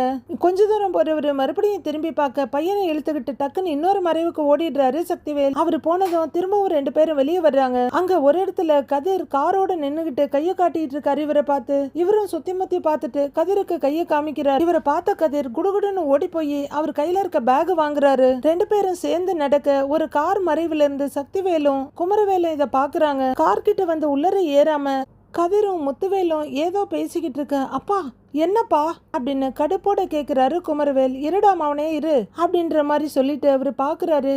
கதிர் பெரியப்பாவை கூட்டிட்டு எங்கப்பா போறான்? நீங்க சொன்னதெல்லாம் கரெக்டு தான்ப்பா. அவன் என்னமோ பிளான் போடுறான், பெருசா பிளான் போடுறான் அப்படின்னு குமரவேல் சொல்லிட்டு இருக்க. டேய் கொஞ்ச நேரம் சும்மா இருடா. முதல்ல இவங்க அப்ப நம்ம சொத்த ஆட்டைய போட பார்த்தான், நடக்கல. இப்ப மவங்கிட்ட பொறுப்பை கொடுத்துட்டான் பாரு அப்படின்னு சக்திவேல் சொல்லிட்டு இருக்க. அவங்க 2 பேரும் இன்னும் நின்று பேசிக்கிட்டே இருக்காங்க. அப்பா எங்க கூட்டிட்டு போறான்னு கேட்போம் வாங்கப்பா அவனை அப்படின்னு குமரவேல் ஒரேட்டு எடுத்து வைக்க. டேய் அப்படின்னு பையனை பின்னுக்கு இழுக்கிறாரு சக்திவேல். அப்பா கையும் களவுமா சிக்கி இருக்காங்கப்பா, சும்மா இருக்க சொல்றீங்களா? நீங்க வரலன்னா கூட பரவாயில்ல, நான் போய் கேக்குறேன், அவனை உண்டு இல்லன்னு பண்றேன் அப்படின்னு அவரு பாய. டேய் சும்மா இருடான்னு சொல்றேன்ல அப்படின்னு நெஞ்சில கைய வச்சு பின்னாடி தள்ளிக்கிறாரு சக்திவேல். சக்திவேலை பயங்கர கோவத்தோட பாத்துட்டு இருக்க. ஏன்பா பெரியப்பாவே என்னென்னமோ கதை சொன்னாரு, இதெல்லாம் பொய்ன்னு சொன்ன உங்களை வேற திட்டுனாரு. அவனுக்கு பணம் கொடுத்தப்பவே நான் கேட்கலான்னு சொன்னேன், நீங்க தான் வேண்டான்னு சொன்னீங்க. இப்பவாவது நாம கேட்க வேண்டாமான்றாரு குமரவேல். கேப்போண்டா, எல்லாத்தையும் கேப்போண்டா அப்படின்னு சக்திவேல் சொல்ல. ஏன்பா என்ன விடுங்க பண்ற மாதிரி துள்ளிக்கிட்டு இருக்காரு குமரவேல். நமக்கு தெரியாம ஏதோ நடக்குதுடா, பெருசா நடக்குதுடா, நமக்கு தெரியாம பெருசா ஏதோ நடக்குது அப்படின்னு சக்திவேல் சொல்லிக்கிட்டே அங்க பாக்க இன்னும் 2 பேரும் கார்கிட்ட தான் பேசிட்டு இருக்காங்க. கதிர் தான் நம்ம சொத்தை ஆட்டைய போட போறானோன்னு நான் நினைச்சிட்டு இருந்தேன், ஆனா அண்ணனுக்கும் அதுல ஏதோ பங்கு இருக்குடா அப்படிங்கிறாரு சக்திவேல். அததான் நான் போய் கேட்போன்னு சொன்னேன் அப்படிங்கிறாரு குமரவேல். போடா மடப்பயலே, ஏண்டா உண்மையை சொல்லிடுவாங்களாடா? சொல்ல மாட்டாங்க, கொஞ்சம் பொறுமையா இரு, அவங்க நாடகம் எந்த அளவுக்கு போகுதுன்னு நம்ம பாப்போம் அப்படிங்கிறாரு சக்திவேல். அப்பா இப்படி எல்லா சொத்தும் நம்ம கையை விட்டு போயிடுச்சுன்னா என்ன பண்றது அப்படின்னு குமரவேல் கேட்க. போகாதுடா அப்படின்னு உறுதியா சொல்ற சக்திவேல். பாக்கலாங்கிறாரு. எவ்வளவு தூரத்துக்கு தான் 2 பேரும் போறாங்கன்னு பாக்குறேன். டேய் பதிலே சொல்ல முடியாத இடத்துக்கு 2 பேரும் போவாங்கல்ல, அப்ப பேசிக்கலாம் அப்படின்னு சக்திவேல் சொல்ல. அப்பா அப்பா இப்பவே போய் கேட்கலாம்ப்பான்னு துள்றாரு குமரவேல். டேய் வாயெல்லாம் உடைச்சு போடுவேன், சும்மா இருடா, சத்தம் போடாத, சத்தம் போட்டு தொலைக்காதன்னு கையை பிடிச்சி இழுக்கிறாரு. என்னால பொறுமையா இருக்க முடியலப்பா அப்படிங்கிற குமரவேல் கோவத்துல புசு புசுன்னு மூச்சு விட்டுக்கிட்டு இருக்காரு. அடுத்ததா கதிர் கதவை திறந்து விட முத்துவேல் உட்கார்றாரு. அப்பா போறாருப்பா, போய் கையங்களவுமா பிடிச்சிடலாம்ப்பா அப்படின்னு சொல்லிட்டு இருக்க. அவரு உட்கார்ந்ததும் கதவை சாத்திட்டு திரும்புற கதிர் இவங்க 2 பேரும் மறைவுல நின்று பாக்குறத பாத்துடுறாரு. அதை பாக்குற 2 பேரும் டபக்குன்னு கார் பின்னாடி ஒளிஞ்சிக்கிறாங்க. கதிர் ஒரு நிமிஷம் அங்கேயே நின்னுட்டு மறுபடியும் ஒரு தடவை எட்டி பார்த்துட்டு காரோட முன்பக்கம் போய் திரும்பி பாக்குறாரு. இவங்க 2 பேரும் தலையை நீட்டி பார்க்க கதிர் பார்க்க படக்குன்னு இவங்க உள்ளர இழுத்துக்கிறாங்க. அதுக்கு மேல கதிர் தயங்காம போய் காரை எடுத்துடுறாரு. 2 பேரும் முழுசா வெளியே வந்து நின்னு பார்த்துட்டு டென்ஷன் ஆகுறாங்க. சக்திவேல் படார்னு ஒரு தொடையிலேயே அடிச்சுக்கிறாரு. மீச தனியா பிஞ்சு வர அளவுக்கு தேய்ச்சிட்டு இருக்காரு. கார்ல ஏறின முத்துவேல் ரொம்ப அமைதியா உட்கார்ந்து இருக்காரு. தண்ணி வேணுமான்னு கதிர் கேட்க வேண்டாங்கிறாரு அவரு. வீட்டுல என்ன சொல்லிட்டு வந்தீங்கன்னு கதிர் கேட்க ஒரு முக்கியமான வேலையா 1 வாரம் வெளியே போறேன்னு சொல்லிட்டு வந்தேங்கிறாரு முத்துவேல். உங்க தம்பி அதை நம்பிட்டாரா அப்படின்னு கதிர் கேட்க. நம்பல, என்னென்னமோ சொல்லி சண்டை போட்டான், நான் பெருசா பதிலே சொல்லல. அவனுக்கு பதில் சொல்லி இருக்கலாம், ஒரே வார்த்தையில அவன் வாயை அடைச்சிருக்கலாம். அவன் தாங்க மாட்டான், பார்க்க தான் முரடேன், ஆனா குழந்தை மனசு. அவங்கிட்டன்னு இல்ல, வீட்டுல எல்லார்கிட்டயுமே உண்மையை மறைக்கிறேன். வடிவு அம்மான்னு எல்லார்கிட்டயுமே பொய் சொல்றேன். மனசுக்கு கஷ்டமா தான் இருக்கு, ஆனா என்ன பண்ண முடியும் அப்படிங்கிறாரு முத்துவேல். சொல்றதுனா நீங்க முதல்லயே உண்மையை சொல்லி இருக்கணும், எல்லாரோட சப்போர்ட்டோடையும் ட்ரீட்மெண்ட் எடுத்திருக்கணும் அப்படிங்கிறாரு கதிர். வந்திருக்கிறது என்ன சாதாரண வியாதியா? சொன்னாலாம் தாங்க மாட்டாங்கன்றாரு அவரு. எங்க அம்மா வடிவு எல்லாரும் உசிரையே விட்டுருவாங்க அப்படின்னு அவரு ரொம்ப ஃபீல் பண்ணிட்டு முகத்தை வெளிப்பக்கமா திருப்பிக்க கதிர் அவரை சங்கடத்தோட பாக்குறாரு. ஃபீல் பண்ணாதீங்க, சீக்கிரமா எல்லாம் சரியாயிடும்னு கதிர் சொல்ல. நீ யார்கிட்டையும் எதுவும் சொல்லலன்னு கேக்குறாரு முத்துவேல். சொல்லல அப்படின்னு கதிர் சொல்ல, ட்ரீட்மெண்ட் எல்லாம் முடியட்டும், நான் பொழைச்சு வந்தேன்னா அப்புறம் பாத்துக்கலாங்கிறாரு முத்துவேல். அது என்ன, பொழைச்சு வந்தீங்கன்னா நீங்க நல்லபடியா திரும்ப வருவீங்க, கவலைப்படாம இருங்கன்னு சொல்ல, எனக்கெல்லாம் எதுலயும் நம்பிக்கையே இல்லைன்ற மாதிரி உட்கார்ந்து இருக்காரு அவரு. டிவியில மகாநதி சீரியல் ஓடிட்டு இருக்கு. இங்க என்ன பண்ணிட்டு இருக்கீங்க?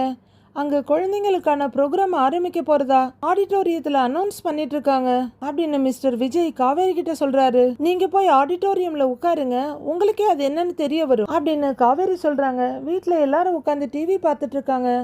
ஏங்க, அந்த பொண்ணும் அந்த பையனும் புருஷன் பொண்டாட்டின்னு தானே சொன்னீங்க அப்படின்னு கோமதி கேட்க, ஆமாமா அப்படின்னு படு சீரியஸா சொல்றாங்க மிஸ்ஸஸ் ராகவன். அப்புறம் என்ன, அந்த பொண்ணு யாருக்கிட்டயோ பேசுற மாதிரி பேசிட்டு இருக்கு அப்படின்னு கோமதி கேட்க, அது அப்படிதான், நான் அப்புறமா சொல்றேன்டாங்க லட்சுமி. ஆ ஆ அப்படின்னு கோமதியை வாயை திறந்து பார்த்துட்டு இருக்காங்க.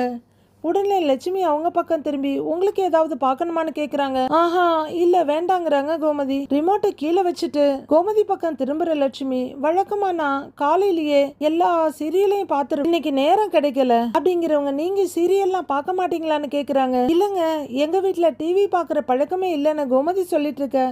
அந்த பக்கமா ராகவன் வர்றாரு. ஒய்ஃப் பக்கத்துல வந்து உட்கார்ந்துகிட்டு, பாக்யராஜ் எங்கன்னு கேக்குறாரு. உள்ளர இருக்காங்கன்னு சொல்ல, பாக்யராஜ்னு கூப்பிடுறாரு ராகவன். பாக்யராஜ் அப்படின்னு கொஞ்சம் சத்தமா கூப்பிட, கதவை திறந்துட்டு அப்பான்னு வர்றாரு பாக்யராஜ். பாப்பா என்ன பண்றான்னு கேட்க, தூங்கிட்டாத்தாங்கிறாங்க கூடிய வந்த மலர். 3 பிள்ளைங்களும் அந்த ஆட்டோல போட்டுச்சிங்க, டயர்டா இருக்கதானே செய்யும் அப்படின்னு லட்சுமி சொல்ல, மலரும் பாக்யராஜும் ஒருத்தர் பார்த்து சிரிச்சுக்கிறாங்க. சரி, நாளைக்கு போறதுக்கான ஏற்பாட்டெல்லாம் பண்ணியாச்சா அப்படின்னு ராகவன் கேட்க, பண்ணிட்டேன்பாங்கிறாரு பாக்யராஜ். வேனுக்கு சொல்லியிருக்கேன்னு அவர் சொல்ல, சரி, மாப்பிள்ளையும் ரேவதியும் எப்படி வர்றாங்கன்னு கேட்டியா நீ அப்படின்னு ராகவன் கேட்க, கேட்டேன்ப்பா, ரேவதி கிட்ட கேட்டேன், அவங்க நேரா தீம் பார்க்குக்கே வந்துடுறாங்களாம் அப்படிங்கிறாரு பாக்யராஜ். கொஞ்சம் இப்படியும் அப்படியும் பார்த்துட்டு அடிக்கிற வெயில பார்த்தா எங்கேயுமே போக வேணான்னு தான் தோணுது அப்படின்னு ராகவன் பார்க்க, ஐயோ அப்படின்ற மாதிரி மலரும் பாக்யராஜும் ஒருத்தர் திடுக்குன்னு பார்த்துக்கிறாங்க. கோமதியும் ஐயோ வெளியில போகலையா அப்படின்ற மாதிரி திகச்சு போய் பாக்குறாங்க. என்னடி இது அப்படின்ற மாதிரி மீனாவை பார்க்க, மீனாவும் அவங்களதான் பார்த்துட்டு இருக்காங்க. எனக்குமே அப்படிதாங்க தோணுது அப்படின்னு மலரோட மாமியார் சொல்ல, அச்சச்சோ அப்ப அவ்வளவுதானா, அவுட்டிங் கிடையாதுன்ற மாதிரி மலர் ரொம்ப பாவமா பாக்யராஜ பாக்குறாங்க. பேசாம வீட்லயே இருந்துடலாமா, நீங்க என்ன சொல்றீங்கன்னு ராகவன் கோமதி கிட்ட கேக்குறாரு. எனக்கு எதுவா இருந்தாலும் ஓகே தாங்க, வீட்டுல இருக்கணும்னா இருக்கலாம், இல்ல வெளியில போகணும்னா போலாம் அப்படிங்கிறாங்க கோமதி. அத்தை, நாமளே இப்பதான் சென்னைக்கு வரலாம்னு வந்திருக்கிறோம், வீட்டுக்குள்ளேயே இருந்தா எப்படி, நாளைக்கு ஊருக்கு போனதும் சென்னைக்கு போனீங்களே எங்க சுத்தி பாத்தீங்கன்னு கேட்டா சொல்றதுக்காவது ஒரு 4 இடம் வேண்டாம் அப்படிங்கிறாங்க மீனா. சரிதாண்டி, ஆனா இவங்க யோசிக்கிறாங்கிறாங்க கோமதி. ஓ அதுதான் விஷயமானு நினைக்கிற மீனா. மாமா போயிட்டு வந்துடலாமே மாமான்றாங்க. அவர் எதுவும் சொல்லாம அப்படியே உட்கார்ந்துருக்க. பாக்யராஜும் மலரும் கொஞ்சம் சங்கடமும் பயமா பாக்குறாங்க. ஏன்பா நீங்க தான் போலான்னு சொன்னீங்களே அப்படின்னு பாக்யராஜ் கேட்க, அப்ப சொன்னேன், இப்ப கொஞ்சம் யோசனையா இருக்கு அப்படின்றாரு ராகவன். பிள்ளைங்க எல்லாம் ஆர்வமா இருக்காங்க, இப்ப போக வேணான்னு சொன்னா அவங்க வருத்தப்பட மாட்டாங்களான்னு மலர் கேக்குறாங்க. பிள்ளைங்க கிட்ட சொல்லிக்கலாம் விடுங்கிறாங்க லட்சுமி. இவ்வளோ எல்லாம் ஏன்பா வருத்தப்படுறீங்க, தங்கராஜ் மாப்பிள்ளன்னு ஒரு பிட்ட போட்டா அலறி அடிச்சு எந்திச்சு கிளம்பிட மாட்டாங்களா? ஆனா மலர் கொஞ்சம் தயக்கத்தோட மீனாவையும் கோமதியும் பார்த்துட்டு, ஊர்ல இருந்து இவங்க எல்லாம் வந்திருக்காங்க, இவங்களே எங்கேயும் கூட்டிட்டு போகாம இருந்தா நல்லாவா இருக்கும்னு கேக்குறாங்க. ராகவனும் லட்சுமியும் அமைதியா உட்கார்ந்துருக்க. கோமதி தயக்கத்தோட, இல்ல பரவாயில்ல, எங்களுக்காக கஷ்டப்பட்டு போகணும்லாம் இல்ல, விடுங்க, ஒன்னும் பிரச்சனை இல்லைன்றாங்க கோமதி. அவங்க 2 பேரும் ஒருத்தர் பாத்துக்கிறாங்க. அப்பா, மாப்பிள்ளையும் ரேவதியும் வர்றாங்களே, மாப்பிள்ளை வேற அவரோட வேலையெல்லாம் விட்டுட்டு வர்றாருப்பா, திடீர்னு பிளான சேஞ்ச் பண்ண அவரு தப்பா நினைக்க மாட்டாரா அப்படின்னு அவங்களுக்கு கரெக்டான ஆயுதத்தை கையில எடுக்கிறாரு பாக்யராஜ். உடனே ராகவனும், ஆமா ஆமா, மாப்பிள்ளை கிட்ட சொல்லிட்டு அதை பண்ணாம இருந்தா சரியா வராது, வெயில் தான் கஷ்டம்தான், ஆனாலும் போயிட்டு வந்துடலாம் அப்படின்னு ராகவன் சொல்ல, பாத்தியா எப்படி அப்பா கிட்ட பர்மிஷன் வாங்கினேன்னு அப்படின்னு பாக்குறாரு பாக்யராஜ். செம்மங்க, ஆடி கறக்கிற மாட்டை ஆடி கறக்கணும், பாடி கறக்கிற மாட்டை பாடி கறக்கணும்னு சொல்லுவாங்க, நீங்களும் தேறிக்கிட்டே வர்றீங்க அப்படின்னு மெச்சுதலா பாக்குறாங்க மலர். அங்க போய் மணிக்கணக்கா நடக்க விட்டா என் கதை முடிஞ்சிரும், காலு 2ம் தனியா கழண்டு கையோட வந்துரும் அப்படின்னு லட்சுமி ஒரு முட்டுக்கட்டைய போடுறாங்க. நான் வேணா ஒரு யோசனையை சொல்லவா அப்படின்னு கோமதி கேட்க, என்ன சொல்லுங்கன்றாங்க லட்சுமி. இல்ல, எல்லாரும் போகணும்னு தான் எனக்கு ஆசை, உங்களால முடியாதுன்னு சொல்லும் போது நாம என்ன பண்ண முடியும், உங்களுக்கு கால் வலி, அண்ணனுக்கும் பெருசா விருப்பம் இல்ல அப்படிங்கிற கோமதி எல்லாரையும் ஒரு பார்வை பார்த்துட்டு, பேசாம நீங்க 2 பேரும் வீட்ல இருந்துக்கிறீங்களா அப்படின்னு சொல்ல, ஐயோ அப்படின்னு 2 பேரும் திடுக்குன்னு பாக்குறாங்க. என்னடா கொஞ்சமா சீன் தானே போட்டோம், அதுக்குள்ள இந்த அம்மா பொசுக்குன்னு நீங்க வீட்லயே இருந்துக்கங்கன்னு சொல்லுது அப்படின்னு அதிர்ச்சியோட பாக்குறாங்க 2 பேரும். உடனே மீனாவும் இது நல்ல யோசனை அப்படின்னு சொல்ல, பாக்யராஜும் மலரும் ரகசிய சிரிப்பை பரிமாறிக்கிறாங்க.